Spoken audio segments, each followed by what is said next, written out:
It's the intel about the next generation of Bulldogs. This is Before the Hedges, brought to you by Kroger. Let's go, I'm a Bulldog. Hello, DawgNation, and welcome into Before the Hedges, brought to you by Kroger. I'm Kaylee Mansell with DawgNation recruiting insider Jeff Sentell, who's got his nice Hawaiian shirt on today. Usually we talk about some sort of topic off the top, but we just have so much to get to, so we're going to hit on a quick few things here in the open, and we're going to do it quick five style.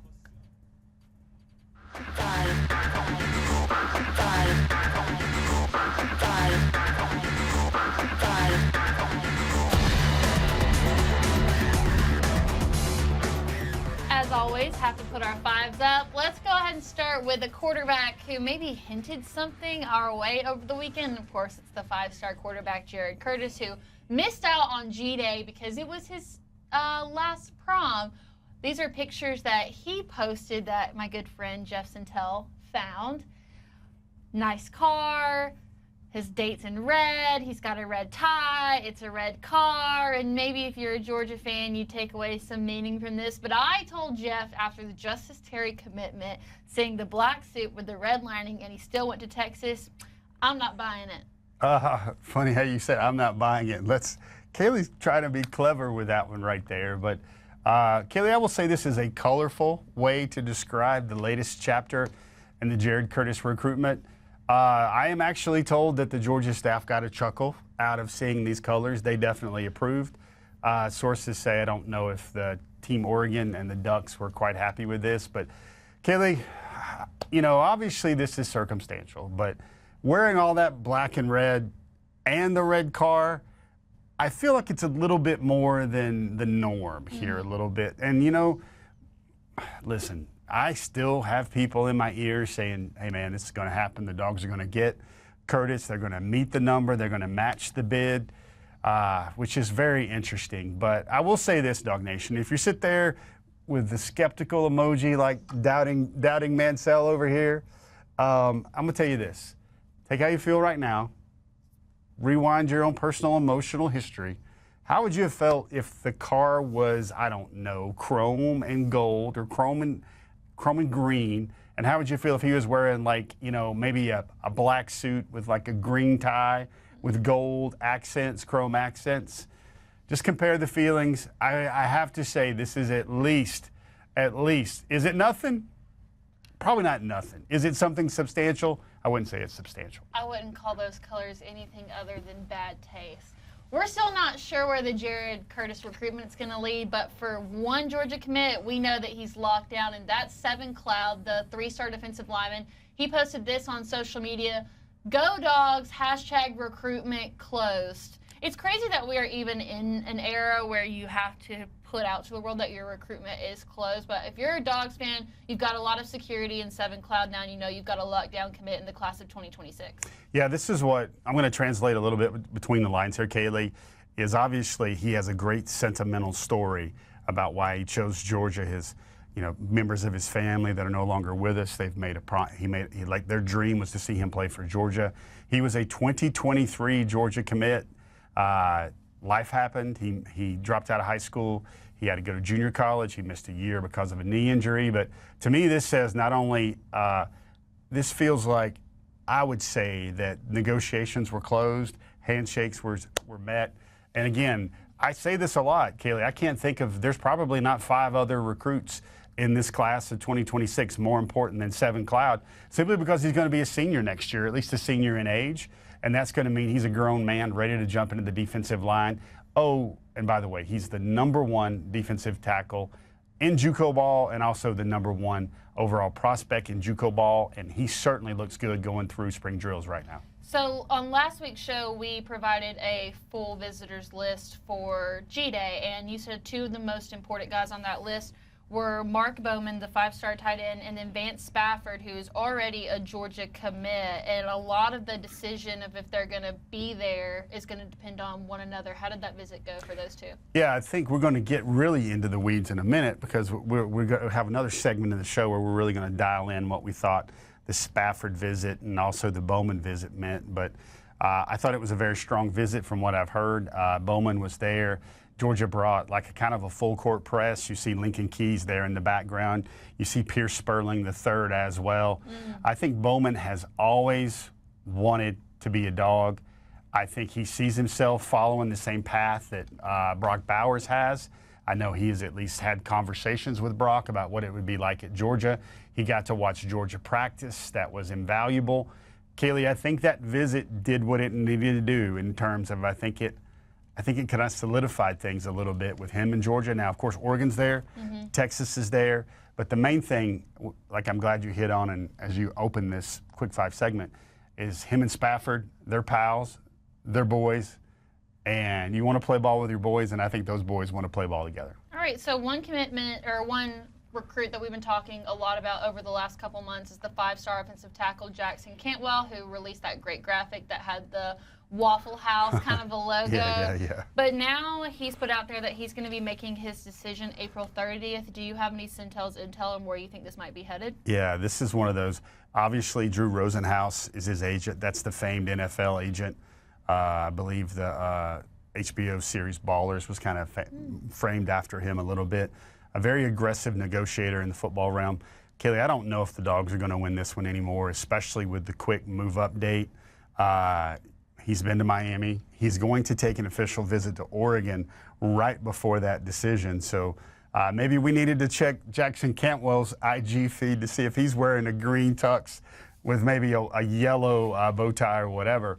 But that one, I don't know if the Dogs really going to come out and win that one right now. So we talked about Seven Cloud earlier, shutting down his recruitment. It looks like there may be another Dog commit in the class of 2026 who's also just about ready to do that, and that's going to be the 4-star safety, Zach Fort. I think last week when we talked about the John Tavius Wyman flip, you've got to expect some of those, but that's also probably putting more pressure on the guys who are committed to shut down their recruitment. So it looks like Zach Fort may be the next. Yeah, we spoke to him after G-Day, Kaylee, and I'm going to tell you, I got Nakobe Dean, Jalen Walker, Malachi Starks vibes off talking to Zach Fort. Fort is, I love this part of his story, Kaylee. He will be a 4-year team captain at IMG Academy this fall. Kaylee, that doesn't happen. He stands to be at least the 16th ascender that will go on to play at the University of Georgia. Kaylee, he told me he is 100,000% committed, and I know that people get a little shady when they see all. Is it 1,000, 100,000, 1,000,000? 100,000%. I think he would name another one if you wanted to. I really like this prospect because he gets it. Like I tell you, I get those team captain vibes at Georgia off of him. Makes a lot of plays, Kaylee. He went around on his unofficial visit to Georgia, Kaylee, with a notebook, and he's taking notes in the middle of Georgia's meetings. He has notes about what he wants to ask Kirby. And he told me, and this is such a great part of the Fort story. He says, I said, how does Georgia see you? And he says, 2 players, Javon Bullard and Dan Jackson. And he's like, and those are my favorite players. And I was like, all right, Huckleberry. Had to Val Kilmer there. I said, Huckleberry, what about why? And he says, I got it for you, man. Georgia Tech, Dan Jackson, the hit, the fumble, and 15 million overtimes. And then I'm like, Javon Bullard. And then he said, then Javon Bullard, 2022, Ohio State, red zone. Javon Bullard, all you got to say, you really like the way this young man already takes his Georgia Bulldogness very seriously. Yes, folks, I did invent a word, Georgia Bulldogness, very seriously. That kind of does sound like a very Malachi Starks-esque type player, just with how deep he is into the Georgia culture. So, all right. That's going to wrap up Quick 5. Here's what we've got going on the rest of today's show. We're going to get a chance to hear from Georgia's latest commit that happened right before G-Day on Saturday. We've got a DawgNation conversation with the safety Kealan Jones. Then we are bringing back the Dawg-O-Meter, and we're going to do it with the visitors from this past G-Day. Where do things stand? Are they on the bottom of the scale or the top of the scale? Then we'll continue on doing our DawgNation Next Generation series, where we talk about all the talent that's a part of the 2025 class, and of course with his tremendous G-Day performance, got to put Dominick Kelly in that mix. And then Sentell's mail is going to be done a little bit differently today, because I have a question for Jeff Sentell based on something that I saw over the weekend, so I'm curious to see what he has to say. But let's go ahead and start with Kealan Jones. So we found out about an hour before G-Day that Georgia had picked up another commit. It's going to be an in-state safety, 3-star safety, Kealan Jones. Honestly, I feel like we should just go ahead and get to it. Dog fans, let's go ahead and hear from Georgia's latest commit, Kealan Jones.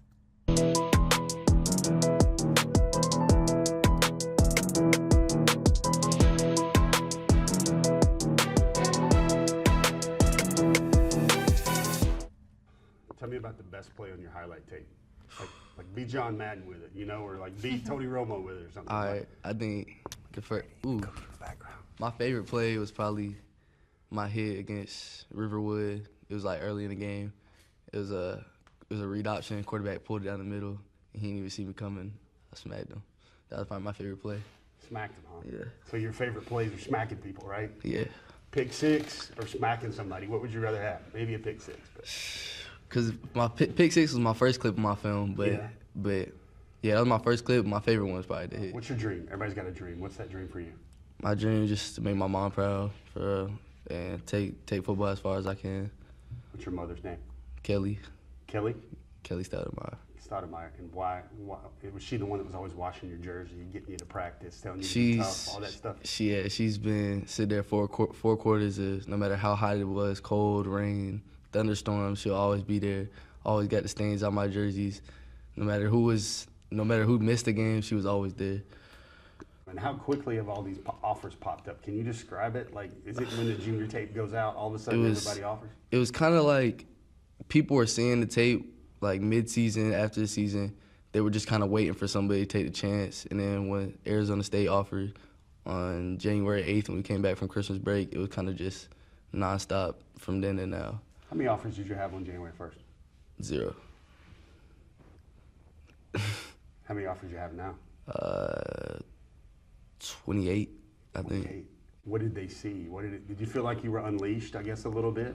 I feel like I really just, I think I got a lot better through every game of the season. You could see that on the film from the first game to the last game. It was just a lot of improvement because we had stayed working, like, regardless of how much I was playing in sophomore year or anything.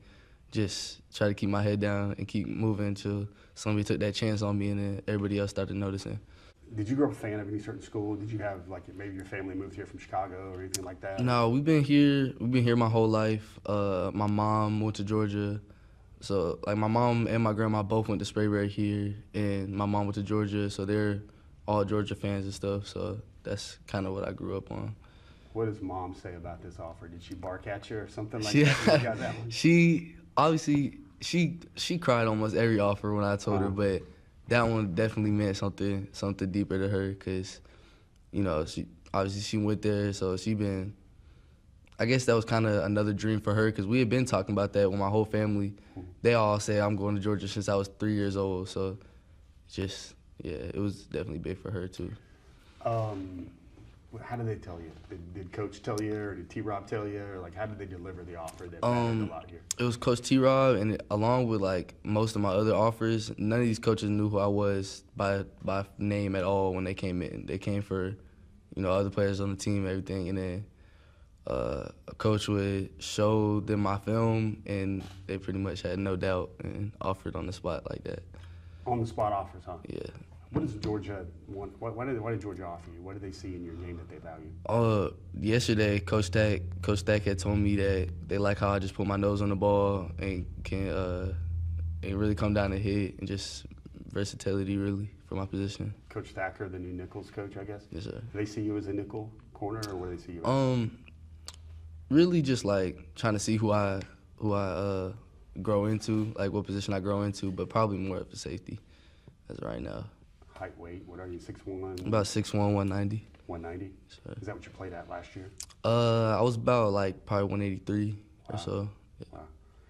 How do you put this into words, man? That, like literally in 3 months, 2 months, all your dreams are opening up. Like how do you describe this to somebody? It's surreal. Like it still hasn't even really processed that none of this is real, because obviously this has been what I worked on for the past however many years of my life, and it all came so fast. It was just a blessing. So, okay, hold on.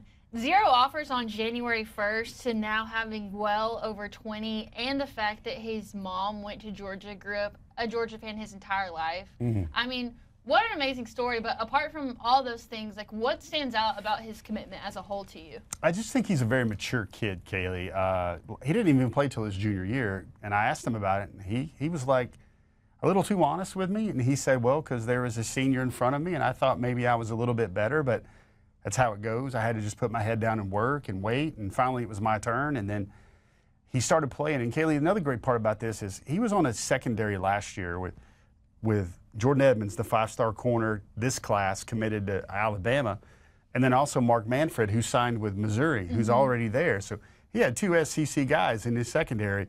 He winds up being the third, and I love it how he just said, just smack people. I just love smacking people. Very big. He's one of those guys that the Sprayberry staff tells me he shows up, sits in the front row of every meeting. He puts his phone away. He doesn't get distracted. Nobody has to tell him to put your phone down. Also plays basketball, Kaylee. And he plays basketball, and his coach was like, hey, you got a basketball game today. You don't have to lift. I don't want to mess up your shot. He's like, no, coach. I know what my goals are. I know where I'm going. I know where I need to be. I need to lift every day. Love it. I mean, this guy, it's almost like fire, passion, and energy, the prescription from Kirby. This guy's got it, and also he's just wired the right way. So what does this commitment say about how Georgia's going to build its classes in the future? Yeah, I like that question a lot, Kaylee. Good question. I think what it is when you have a guy that fits the physical profile, 6 feet, maybe 6'1", 190, very fast, very strong, worker, ball skills. He takes all advanced classes. He's got A's and B's. He's a Georgia legacy. Why not? Why not? Why do you need to wait? Because that's a guy's. These are guys that you need to get. If you need 28 people in your class, you got to take the layup. I mean, this is kind of like a 3-foot putt for Georgia. Fits the profile, smart, mature, loves the dogs, and why not? Why not just go ahead and lock him down, commit him down, and everything else? Because if you're building a class, it's going to get harder and harder to find these guys. And I do think, Kaylee, the Georgia process can make any 3-star play like an all-SEC player and get drafted. Yeah, well, when you got a coach like Kirby Smart, you can take a player like that and develop him how you want. So in just a minute, the return of the Dawg-O-Meter, it is coming. But first, we want to remind you that here on Before the Hedges, we are brought to you by Kroger. Next big thing is Easter this Sunday. You need Easter candy, you need stuff for your Easter feast. Look no further than Kroger. You can either visit your local Kroger or go to kroger.com/Easter to get all those last-minute things you need for whether it's your Easter egg hunt or the best feast after church. Make sure to check out your local Kroger or go to kroger.com/Easter for more. It has been a very long time coming that we finally got the opportunity to do this, but it's time to bring back the Dawg-O-Meter.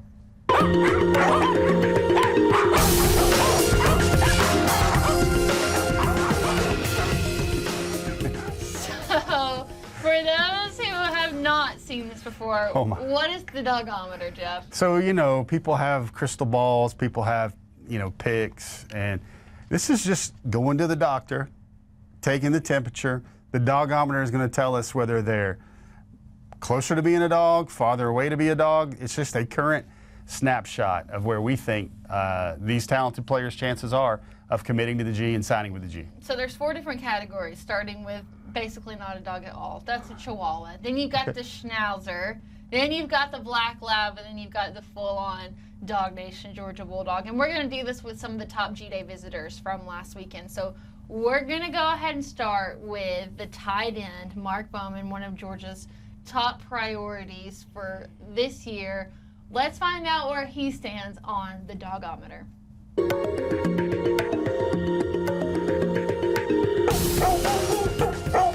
Okay, so he's 1 spot away, which I don't know how much that says because I feel like he's been 1 spot away from a really long time. How did you come to this conclusion, and what does Georgia have to do to get him to be full Bulldog status? Yeah, we don't have the technology yet, Kaylee, to put that Dawg-O-Meter like right there touching the red.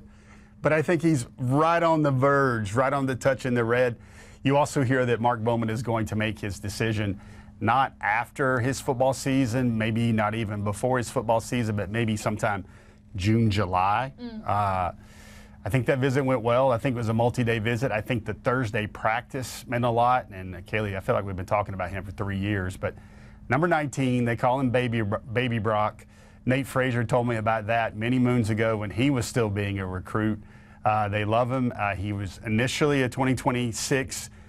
He reclassified down to 2027, and then he classed back up this spring, early this winter, because he's ready to play. Kaylee, he's 6'5". Route tree looks great. I mean, physical. There's a case that can be made, Kaylee, that he is the most polished offensive player that Georgia is recruiting, maybe even the best offensive skill guy that Georgia is recruiting. Mark Bowman getting a little bit closer, Kaylee. If I had the technology and the wherewithal to get that thing right on the red, that's where I think he would be right now. Well, as we mentioned off the top of the show, him and Vance Spafford are really good friends, and it looks like the decisions that they make will weigh a lot on each other. And you may ask, why are we doing Vance Spafford if he's already a commit? Well, there have been other schools that have come in as of late, tried to swipe him from underneath. So let's just get some reassurance and see where Vance Spafford stands in the Dawg-O-Meter.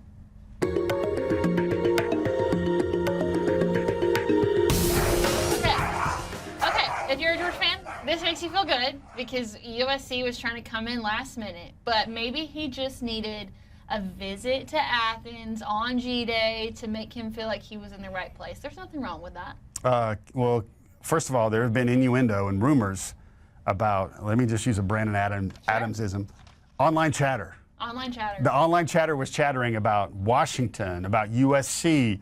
He just saw Miami. You know what that means when you go see Miami? Kind of the opposite of maybe Yellowstone and going to the train stations. Kind of maybe like going to the ATM. But he just visited Georgia again. And you know, the silliest things, Kaylee, they were in the stands, and Spafford was recording Bowman. And I guess it was for somebody's snap or it was for somebody's IG, and he was doing his own commentary. The boys were cutting it up and laughing the whole time. And I know this, those two dudes are having a great time. I think they will play together in college. I think the stronger you can make the Vance Spafford commitment, the more likely Mark Bowman will be a Dog as well. You also kind of hear things, Kaylee. You hear that maybe USC's not trying as hard. Maybe Washington might be the biggest threat to Georgia right now, along with Miami as well. But I don't even know if Miami has Spafford as one of their high-dollar targets, high-value targets. Excuse me, Freudian slip there. You know, see, Miami doesn't have a lot of targets for Carson Beck to throw to this year after we find out that a certain wide receiver was going to be leaving. Anyway, don't need to get into that. Let's talk about Caden Prothro, the 5-star tight end, wide receiver, can do just a little bit of everything. He was also one of the visitors. He's another in-state guy that Georgia's been after really hard. Let's see where he stands on the Dawg-O-Meter.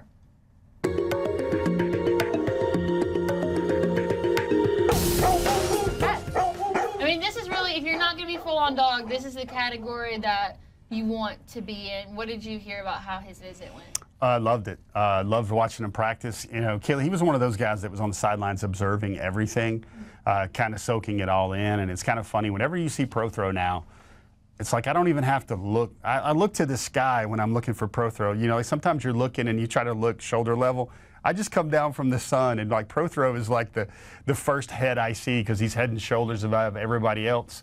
Again, one of these things, Kaylee, if I had to say signing day was tomorrow, I think Georgia would get both Prothro and Mark Bowman the way things are trending right now. And I think the thing that makes it kind of unique here is that you saw he was lined up out wide right there. But I feel like Prothro will be an offensive athlete, more of a wide receiver than a tight end. So I think that bodes well for Georgia trying to squeeze all these guys in the class. Someone that we talked about at the beginning of the show was the 5-star offensive tackle, Jackson Cantwell, which he's going to be making his decision soon. So I feel like whatever this says is going to say a lot about what you think he's going to do. So let's find out where he stands on the Dawg-O-Meter.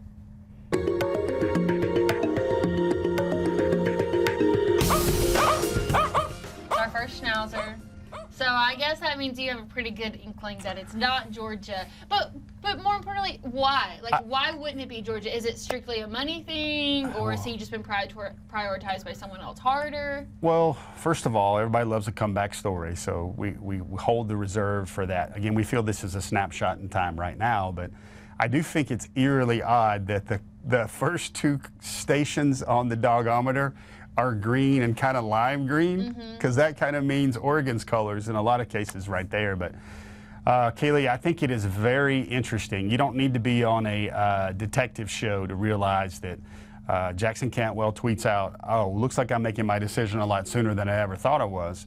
And then he reschedules an Oregon official visit right before his decision date on April the 30th. He's not likely to see Georgia until then, at all until then. And Kaylee, he also felt so good about Georgia last year that he didn't give Georgia a visit in January. He didn't give Georgia one of these early 2025 visits. So to me, I think Georgia at one time was going to win this thing. I thought for a while Georgia was going to win this thing, but you have the combination of all these kind of details and data points, also with the fact that, hey, we live in an NIL culture, we live in a revenue sharing, house revenue settlement culture right now, and, it says a lot to me that, Cantwell hasn't seen Georgia in a while, but it's just kind of funny, Kaylee. This is just the world we live in. He saw Miami recently. He saw Oregon. He's going to go see Oregon before his decision is made, so that doesn't really look as well for the Dogs. And it's kind of interesting, Kaylee, because I think if this was 2019, 2022, 2023, I think Jackson Cantwell would already be committed to Georgia. So the last two are perhaps the most interesting ones because they're kind of offsetting of each other. Let's start with Jared Curtis, who was not a GA visitor. He had prom. But his recruitment is getting closer and closer and closer, and part of me feels like you would have a better idea of what's happening, but I feel like the closer we get to it, the less sure I am about anything. So let's go ahead and find out where Jared Curtis lies on the Dawg-O-Meter.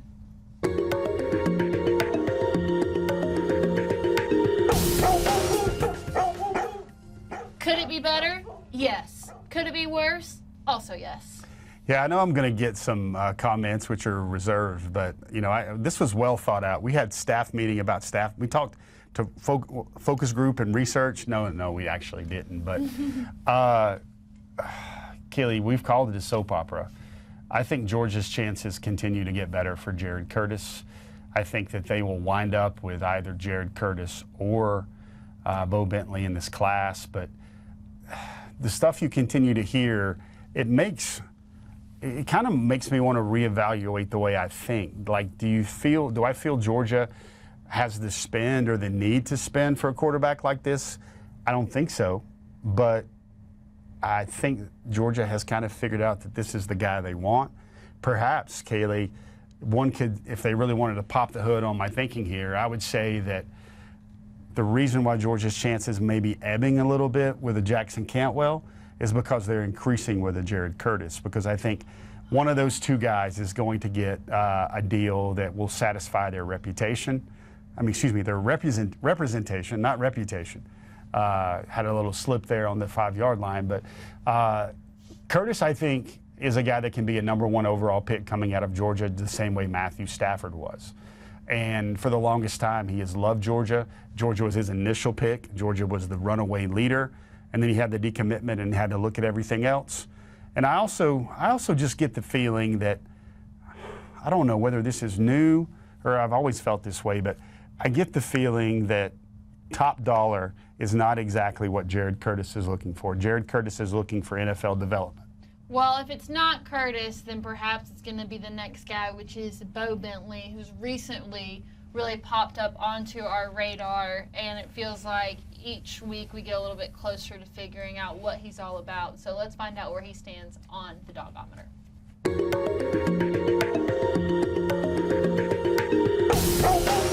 So we have them both as Black Lab. What does that say if they're sitting in the exact same spot?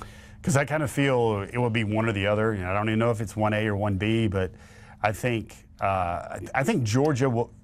This is what I honestly think. I think Georgia has a championship-level quarterback in either Jared Curtis or Bo Bentley.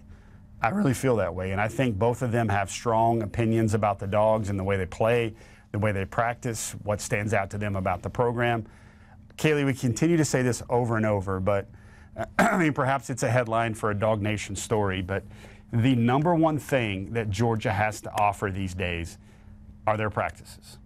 And Kirby Smart on the mic just roasting these players because they know if he's roasting you, he sees a lot of great things in you. Mm-hmm. And I think Georgia sees a lot of great things in Bobo Bentley, as we discussed last week on our show, and also Jared Curtis. I think The only way the Georgia people will lose at quarterback this year is if they end up with neither Bentley or Curtis in the signing class, because I think you can win with either one of these guys.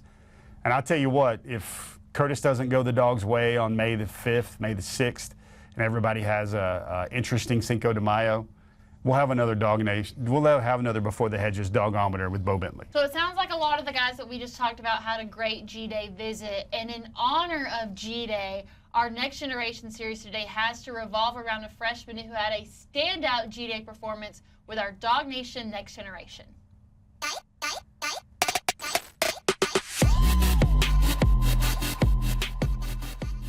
So typically when Jeff and I come together to decide each week who it's going to be, we've already got some sort of plan, or we're laying it out in some sort of way. But I think it's funny, last week I asked you, was there any freshman that maybe we hadn't talked about enough who could stand out on G-Day? Little did we know, it was going to be Dominick Kelly, the 4-star cornerback who reclassified from 2026 to 2025 out of Bradenton, Florida, went to IMG, 6'1", 190. He had an interception that he ran back for 31 yards and a major pass breakup. It doesn't take much to identify what made him stand out amongst the rest. Yeah, so IMG Academy, that's another guy that the Ascenders sent to Athens. And they just come very wired for business. They're like kind of all about business. At one point, Dominick Kelly was committed to USC. I think that was largely tied in with Dante Williams and Coach Dante and their relationship there.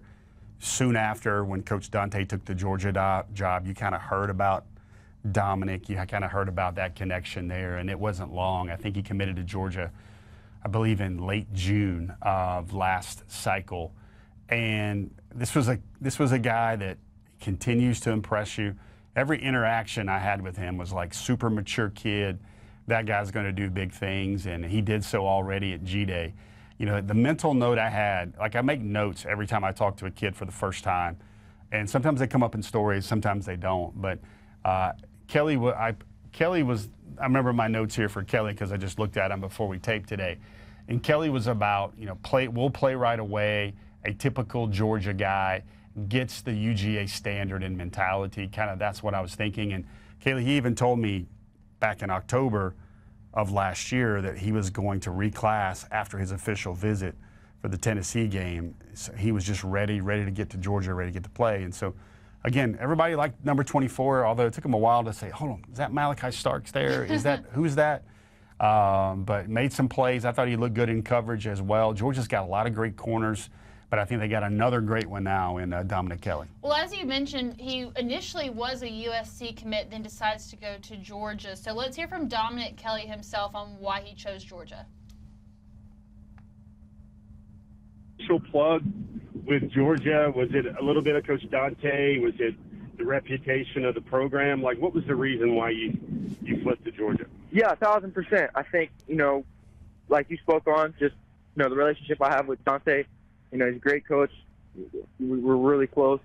And then also, the reputation of the program of, in my opinion, there's no better place for a DB to go right now. You have, you're constantly spitting out DBs at the highest level. You can see the alumni that are in the NFL right now, not to mention playing the best conference in all of football and having the opportunity to compete for national championships. It's something I really couldn't pass up. It's just being somewhere that has that pedigree of developing DBs to play at the next level and playing at a high level while you're in college. Dominick, let me tell you what really impresses me about you, because I see every year, every cycle, guys that are committed, they're at the game, either the game's out of hand or halftime happens, and guys will go into that recruiting lounge and they'll stay in the AC and they'll watch games and they'll eat. I've noticed you 2 straight weeks where you're like, it looks like to me, tell me how you're thinking, but like, dude, there's a ball game right in front of my nose. I'm going to get as close to the field as I can and soak up everything. Is that what I'm seeing you're doing? I mean, that you're there for business as much as it is to hang out, it looks like. 1,000%. I'm a football junkie, so anytime I'm able to see something at that high of a level, I'm not just there for the ambiance of it. I really want to see the football. I want to see what's going on. And, I'm constantly studying the game. So whenever I have an opportunity to watch it and soak up some information, I want to. So that's why you see me, kind of front and center, just because, like I said, I want to see the game. I want to see some things that, other people might not see just from watching on TV. And, I really value that experience. So I'm really there to watch the game, not just so much as a recruit. You know what's funny? The guys that do what you do end up being successful at Georgia, but also playing faster because you take it seriously. Like, you're there for the ball. And I don't know if everybody gets that. Does Georgia see you corner, safety, star? Like, what's the fit there? Is it all around, or what do you think? I mean, for me personally, I'm willing to play wherever any coach wants me to play, however I fit best in the secondary, wherever they feel. But from what I've only spoken to Dante and what I've gotten message from the staff, just corner. Yes, sir. You know what sticks out the most to me? That part right there at the end. Him saying, I'll play wherever they want me to play. Because it feels like lately guys will only go to a school now if they can play the position that they want to play, even if it's not the one that we view in our minds as best at. So that shows you that's a true team player right there, which is becoming more and more rare with each class. I wish you guys could see behind the mic, behind the scenes cam while we're watching the playback of the video. You got Miss Kaylee over here, and she looks like that Shannon Sharp meme on social media. She's got that right up there. She's nodding along. That was a Kaylee clip right there that she really liked. And Kaylee, it's funny you say that. Georgia has a very popular director of recruiting, Coach Coop, on social media, David Cooper, and he refers to a lot of the guys at Georgia that get it, that understand, calls them young kings. I think Dominick Kelly is one of those young kings that Coach Coop talks about a lot. Elite, want to play with elite, just everything about that interview. And folks, we adhering to all University of Georgia media rules. That was actually an interview with Dominick Kelly from last fall, from last October, November, I believe. Obviously, we can't talk to freshmen right now, but good little window into Dominick Kelly. You want to know why he's making plays on G-Day, in his very first G-Day, when he was supposed to be right now a junior in high school, getting ready to try on boutonnieres and corsages for his prom. Dominick Kelly, like I said earlier, there's DeMello Jones, there's Ellis Robinson, there's Dalen Everett, there's Daniel Harris, a lot of great corners at Georgia. Dominick Kelly is going to be another great one. So that's our Next Generation series, all about Dominick Kelly. I've kept Jeff waiting. He's been shaking a little bit, nervous for this. I have a question for you, and I don't know how this ties back into Georgia, but I saw this weekend, we had talked about potential number 2 quarterbacks if Jared Curtis doesn't go to Georgia. And one guy that we talked about for a while was Landon Duckworth, who took a step back from Georgia because he said that Ole Miss was his front runner. And then I saw that Ole Miss took a 2026 quarterback over the weekend that was not Landon Duckworth. So does that put him sort of back into the mix with the other Georgia quarterbacks, or is there another school that is going after him? So you're talking about the Ferris State quarterback? Are you talking about the transfer? No, they took a 2026 guy over the weekend too. Oh, wow. So they're getting very busy right there. I still feel like Landon has been prioritized by Ole Miss enough. And I think this is a situation, Kaylee, where they're going to need 2 because they took everybody remembers the quarterback that roasted Georgia when Jackson Dart went out last year in the Ole Miss game. He's back. He's a South Florida kid. And then they've also got, they brought in a quarterback from Ferris State. That's in Michigan. They were the D2 national champions. He apparently threw for 3,000 yards and ran for 1,000 with 25 touchdowns. So Ole Miss needed to fortify not only the present-day roster, but also the latter future roster with Landon Duckworth. I mean, everything that Duckworth has told me, they're prioritizing him. They're making him feel like a priority. Yeah, but why would they bring in a 2026 commit? I'm not talking about the transfer. Why would they want to bring in 2 quarterbacks in the 2026 class if they just brought in somebody from the portal and have Austin Simmons? Well, because Simmons is likely to go pro after this year, perhaps, and then also the other guy potentially would be as well. Okay, that makes sense. Out of eligibility. Lest we know, I'm sure Coach Kiffin has already fully briefed Landon Duckworth on everything they need to know about what's going on there. Obviously, also, funny that you mentioned it, though, I'd watch South Carolina there as well with Duckworth because that was the school he was initially committed to, and he kind of decommitted when they brought in Air Noland. out of the transfer portal. So now he's also planning to get back to South Carolina as well. So again, I think if Georgia wanted to get in the mix there with Duckworth and let's say somehow, and this will be some pearls clutch, Kaylee, if Georgia goes 0 for 2 on Bentley and Curtis, that's the only way I think they get into the mix with Duckworth going forward. Also random, but while we're already here, did you see where Lane Kiffin went on Theo Vaughn, the podcast? I did not. Oh my gosh. I'm like, number one, how do you have time for that? You need to be at practice. And number two, he talked about the SEC coaches and the text threads that they have. And I guarantee you after his appearance on that show, he will no longer be involved in these text threads. He may have said a little bit too much. So if you haven't seen it. Maybe those text threads are going to be incredibly vanilla going forward. Yeah, but definitely a few mentions of Kirby Smart in there. So go check that out if you haven't already. It was fascinating to hear. Okay, now we're going to do a class breakdown. We've got another name added this week, so we got to get to it. Let's start with the offensive side of the ball. Remains the same. You got the 4-star tight end Lincoln Keys, who was at G-Day on Saturday, as well as Vance Spafford, and then 3-star wide receiver out of Cartersville High School, Brady Marchese. Then we'll move to the defensive side of the ball, where we have a new name. Kealan Jones gets added to the group along with Zach Fort and the 3-star defensive lineman, Seven Cloud. It looks like just about all the defense is ready to shut down their recruitment, so that's a good place to be if you're the Dogs.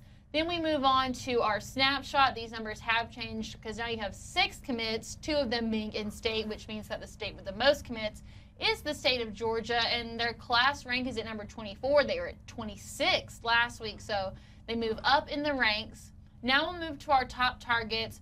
Not many changes this week, but we'll start with, we do have a name that was initially on our just off the list. Now it comes up to top targets. It's Ekene Ogboko. Why does he go on the list this week? First of all, Kaylee, great job on the phonetics. Thank you. I really practiced for that. You nailed that one pretty well right there.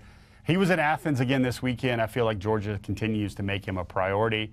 I think the main things that Ekene is looking for is he wants to be developed. He wants some stability where he knows that the situation he enters will be the situation that he's going to get for the bulk of his career. I don't think that Nnamdi, his older brother, is as major of a draw for him. I don't think Nnamdi is saying, come here, we need you, we need you, we need you. I think it's going to be his own unique fit because these two brothers are really different. Nnamdi's very serious. Ekene is probably more of a goofball, like most youngest baby childs are. So it's very interesting. He's 6'6.5", Kaylee. I've told him measured in at Georgia right at 305 pounds, so there will be no weight issues there. When he kind of finished last year around 285, 290. So he's a guy that, although he has the ability to play some guard, I think right tackle is where Georgia would like to have him. So we're going to kind of group these next 2 slides in together because there was a switch, and I think a lot of it reflects what we talked about in this show. So we'll go ahead and show you the next page here. Okay. You see, everybody remains the same. You've got Jalen Marr at 10, Carter Lucky at 9, Ryan Mosley at 8, Caden Prothro at 7, Jackson Cantwell, who's sort of been in that 3-4 spot, he goes down to number 6, but this is why. We'll show you the next page on the screen here. Him and Mark Bowman trade places, which I think is a good sign that Mark Bowman clearly had a good G-Day visit because he was slowly dropping down that list as Texas and Oregon kind of loomed a little bit closer. So I think that gives you a good insight of just how well his G-Day experience went. Kaylee, I know there's some very greedy recruiting enthusiasts for the University of Georgia fan base that watch our show. And I will say this. Let me give you maybe a 10,000 foot, kind of above 10,000 feet in the air view right now. I think the chances of Georgia going 4 for 5 on this top 5 are maybe as good as they've ever been. Wow. And obviously you're like, all right, smart guy. It's not going to be Curtis and both Bentley in this, because Bentley's name's only been in on top targets this high for maybe 3 or 4 weeks now. But Kamari Brooks was also at G-Day. Bowman was at G-Day. Jared Curtis was at his prom rocking some red and black in his red sports car. Tyler Atkinson was at Ohio State. But as far as top targets go, I think the chances of Georgia getting 3 to 4 of those 5, I think they're greater than they've ever been. So now we'll move on to just off the list.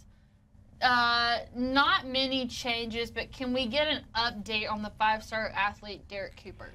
Yeah, so Cooper, he was also at Ohio State for his spring game along with Tyler Atkinson. I really feel it's going to come down to Georgia and Miami with Cooper, though. Craig Dandridge out of Cambridge was also in Athens for G-Day. Kayvon Conciaro was also there. He almost got impeded by a flying field goal.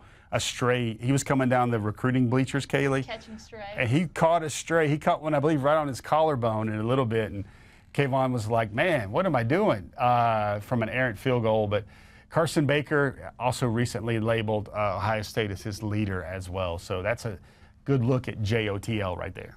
All right, so moving on to our next page of just off the list. Let's focus on Minkah Fitzpatrick's younger brother, Justice. Any intention to take a visit to Georgia soon? Yeah, I think he's going to see Georgia in May. We'd look at him potentially as a scavenger hunt type guy. Kaylee, there's also Georgia somehow got another huge May 15th weekend for official visitors. We'll have to profile that in a future Before the Hedges show, but they've got another 6 or 7 guys that are going to come for a weekend in May. Interesting, Zach Ford. I asked him who were the 5 guys he wants to add to his class, and he mentioned Justice Fitzpatrick, the corner, is one of those. Malcolm Gaston out of North Augusta, South Carolina. I believe he was at Virginia Tech this past weekend, I want to say. But he has set a May the 2nd commitment date, and he is kind of consistently named Georgia as his leader. And moving on to our next page of just off the list. So the 5-star edge, Dre Quinn, was initially on our top targets, now comes onto just off the list. Why the sudden drop? Yeah, he's been around a little bit. I still think the most likely edges for Georgia in this class would be Dre Quinn and Kamari Brooks. But, you know, he's just visiting a little bit more. And I felt some momentum from another guys that had to, you know, I felt belonged in the top targets. So I wouldn't look at this as Georgia in red numbers negatively here with Quinn. I just think Georgia and Quinn are in a good spot. It's just other guys kind of have more momentum right now. All right, and we've got one more page of just off the list for you. Now, Tamarian Watkins was one of the visitors this past weekend. How did it go for him? Well, I think that visit went very well for Tamarian T. Watt. Again, Georgia sees him not as a safety where he's ranked, but as a linebacker. Coach Schumann is recruiting him. So I really feel like Tamarian's going to have a tough choice to make between Georgia and South Carolina in the long run eventually, and I think Georgia's going to make that a very hard choice. So what's funny is I had a chance to be on the sidelines for maybe all of 20 seconds Saturday before the game, and I'm like kind of rushing to figure out where you and Cody are, and all of a sudden all the recruits walked past, and then I just like looked down for a split second, and there was Tamarian, and I just wanted to be like, hey, I know who you are, and I was like, no, don't do that. But that was one of the people I did get the opportunity to just physically or visually see on Saturday. So that was cool. He got a chance to take a picture with Kirby Smart at midfield, so he got some FaceTime, and he shared that on his social media. And there, Kaylee always doing the right thing. The poise, class, and grace she always shows. Even as much as you wanted to say, hey, T. Watt, what's up? You checked it in. But I took the mental note of that to talk about. So just as a heads up, no show next week because we will be on the DawgNation cruise, but we will return back the following Wednesday, which, I mean, 2 weeks of no recruiting talk might as well be 2 years. So we're going to have a lot to talk about, so make sure to tune back in 2 weeks, Wednesday night at 7 o'clock. I'm Kaylee Mansell with Jeff Sentell. This is Before the Hedges, brought to you by Kroger, and we'll see you 2 weeks from now.